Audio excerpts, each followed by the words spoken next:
সাবেক প্রধানমন্ত্রী শেখ হাসিনার দেশত্যাগের 50 দিন অতিবাহিত হলেও আওয়ামী লীগের নেতাকর্মীরা এখনও আশায় বুক বেঁধে আছে।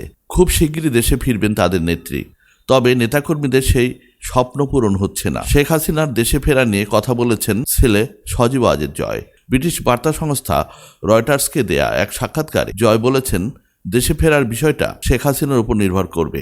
একই সঙ্গে তার দাবি, আওয়ামী লীগ ছাড়া বাংলাদেশের প্রকৃত সংস্কার ও নির্বাচন অসম্ভব।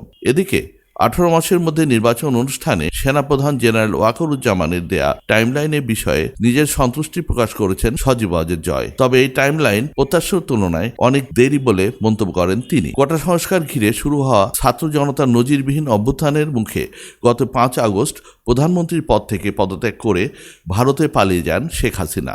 এখনও তিনি সেখানে অবস্থান করছেন। গত মাসে জয় জানিয়েছিলেন তার মা দেশে ফিরে বিচারের মুখোমুখি হওয়ার জন্য প্রস্তুত।